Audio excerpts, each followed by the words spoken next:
Extra wow চ্যানেলের জন্য video shoot, নিজের চ্যানেলের জন্য কন্টেন্ট রেডি করা, আর বিজনেসের কাজের জন্য ডেসপ্যাচ কিংবা অ্যাকাউন্টস, এভাবেই একটা একটা করে দিন কিভাবে কেটে যায় সেটা বুঝতে পারি না। আর তাই যেদিন বাড়িতে থাকি সেদিন যেন কাজের পাহাড় জমে যায়। আর আজ হলো সেরকমই একটা দিন, যেদিন বাড়িতে থেকে বাড়ির সব কাজ আমাকে একা হাতে সামলাতে হবে। আর এই সব কিছুকে ম্যানেজ করার জন্য নিজেকে ফিট রাখাটা অত্যন্ত জরুরি। তাই সকালে উঠেই আগে এক্সারসাইজটা সেরে নিলাম। সামনেই আবার পরপর দুটো কম্পিটিটিভ এক্সাম আছে, আর তাই প্রিপারেশনটাও কিন্তু সেই মতো নিতে হচ্ছে। আর এসবের ফাঁকে ফাঁকি সেরে নিচ্ছি স্নান করা, পুজো দেওয়া, এই কাজগুলো।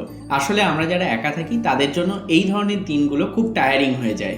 যদিও 2016 সাল থেকে বাড়ির বাইরে একা থাকার দরুন এই ধরনের দিনগুলোতে কিভাবে টাইম ম্যানেজমেন্ট করতে হয় সেটা অনেকটা আয়ত্তে চলে এসছে, কিন্তু শরীরটা যেহেতু রক্তে মাংসে গড়া, তাই মাঝে মাঝে ক্লান্ত হয়ে পড়ি। যাই হোক, এই সব কাজগুলো করতে করতেই বেজে গিয়েছিল 3টে। আর তাই বিজনেসের কাজ শুরু করার আগে সেরে নিলাম লাঞ্চটা। সন্ধেবেলায় একটু সময় বার করে ঠাকুরের জন্য ফুল মিষ্টি নিয়ে এসেছিলাম। আর আমার এই ছোট্ট ঠাকুরের জায়গায় যে শ্যামসুন্দরী মায়ের ফটোটা আছে তার সামনে আমি এরকম ক্যাডবেরিও রেখে দিই। আর ঠাকুর পুজো দিয়ে আরেকবার বসে গিয়েছিলাম বিজনেসের কাজে। যেহেতু মানতেন, তাই বিজনেসের কাজের চাপটা একটু বেশিই আছে। আর এইসব সেরে রাত 11:30টার সময় বসলাম জামা কাপড় গুছানোর কাজে। যাই হোক, আমার দিনটা এভাবেই শেষ হলো। তোমাদের ভিডিওটা কেমন লাগলো জানিও।